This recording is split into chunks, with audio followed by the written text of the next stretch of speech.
Assalamualaikum warahmatullahi wabarakatuh. Saya Ica Hidayanti, calon guru penggerak Kabupaten Garut akan memaparkan tentang pembelajaran sosial emosional untuk pemenuhan tugas koneksi antar materi modul 22 program guru penggerak. Selamat menyimak.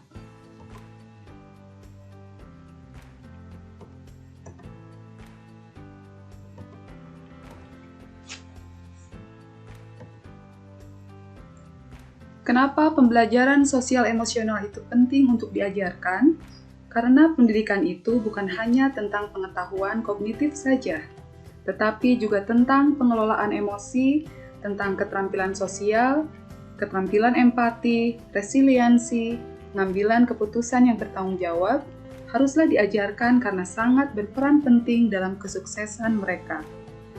Sebagaimana ada kutipan dari Tan Malaka bahwa tujuan pendidikan itu untuk mempertajam kecerdasan, memperkukuh kemauan, serta memperhalus perasaan. Koneksi dengan modul sebelumnya, yaitu dengan filosofi Ki Hajar Dewantara, budi pekerti, watak atau karakter merupakan perpaduan antara gerak, pikiran, perasaan, dan kemauan, sehingga menimbulkan tenaga. Karakter merupakan perpaduan antara gerak, pikiran, perasaan, dan kemauan sehingga menimbulkan tenaga. Bukan hanya pikiran saja, tetapi juga penting sekali keterampilan sosial emosional agar bisa membentuk karakter yang baik sehingga siswa bisa mencapai potensi terbaik. Nilai dan peran guru penggerak. Guru adalah sudah seharusnya menjadi teladan dan menularkan nilai-nilai positif, menciptakan suasana aman, sehat, dan bahagia. Budaya positif. Sekolah yang mengatakan bahwa sekolah adalah sebagai institusi pembentukan karakter. Jadi sangatlah penting untuk menanamkan atau mengajarkan tentang pembelajaran kompetensi sosial emosional kepada siswa.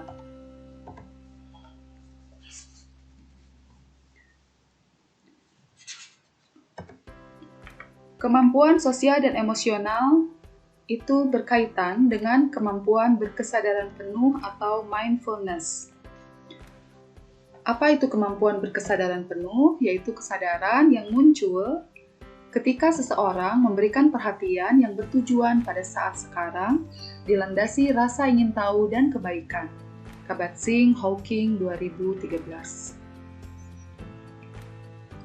Mindfulness menjadi penting bagi siapapun untuk menjalankan peran dan tanggung jawab dengan bahagia dan optimal.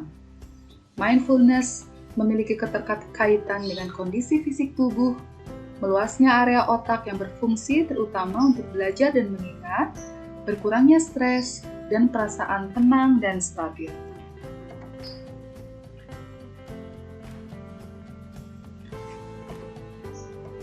Kemampuan berkesadaran penuh atau mindfulness dapat membangun keterhubungan diri sendiri atau self-awareness dengan berbagai kompetensi, emosi, dan sosial dalam kehidupan sehari-hari, yaitu dengan self-awareness atau kesadaran diri, self-management atau pengelolaan diri, social awareness, keterampilan sosial atau empati, relationship skills atau resiliensi atau daya lenting, dan responsible decision making atau pengambilan keputusan yang bertanggung jawab. Kompetensi sosial emosional itu terbagi dari 5. Yang pertama adalah self-awareness atau kesadaran diri. Yang kedua adalah pengelolaan diri atau pengelolaan fokus atau self-management. Dan yang ketiga adalah keterampilan sosial atau berempati. Yang keempat, keterampilan berinteraksi sosial atau daya lenting atau resiliensi. Selanjutnya, keterampilan pengambilan keputusan yang bertanggung jawab atau responsible decision making.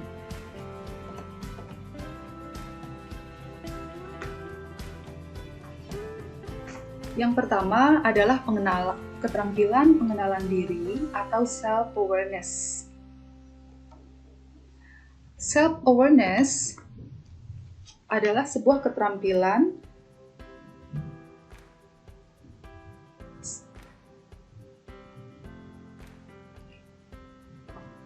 memahami emosi apa yang sedang terjadi dan mengidentifikasi penyebab emosi sehingga memilih respon yang lebih tepat. Bisa menggunakan teknik stop untuk mengenali emosi, yaitu stop, lalu take a deep and mindful breaths, tarik nafas perlahan, berhenti sejenak, tarik nafas perlahan, lalu observe, kenali pikiran yang muncul bersama emosi tersebut, lalu proceeds, lanjut, dan mengelola alternative response. Selanjutnya, pengelolaan diri dan pengelolaan fokus.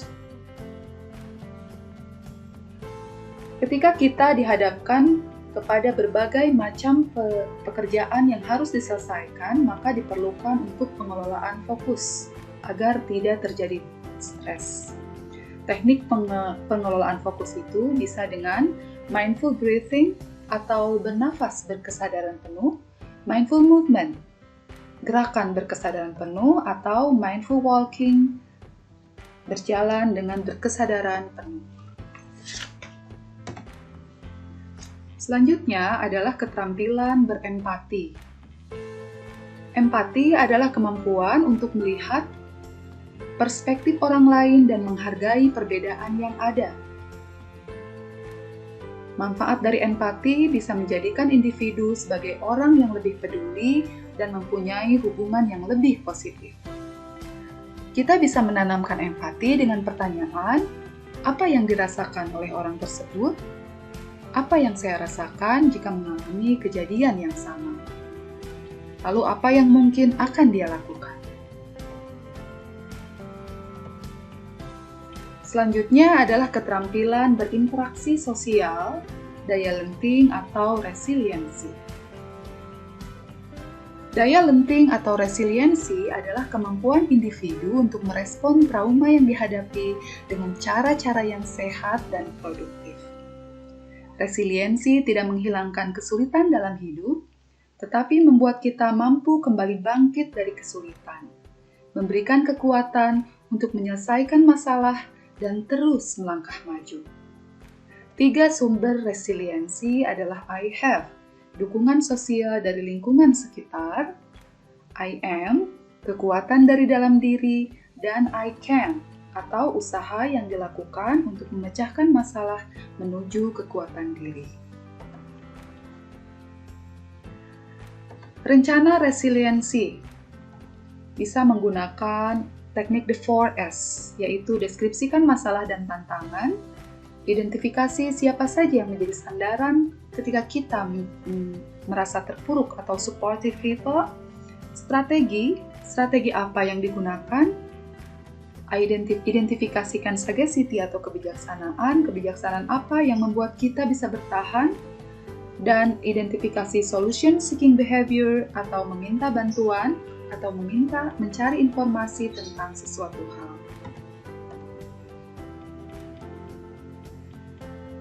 Kompetensi yang terakhir adalah pengambilan keputusan yang bertanggung jawab atau responsible decision making.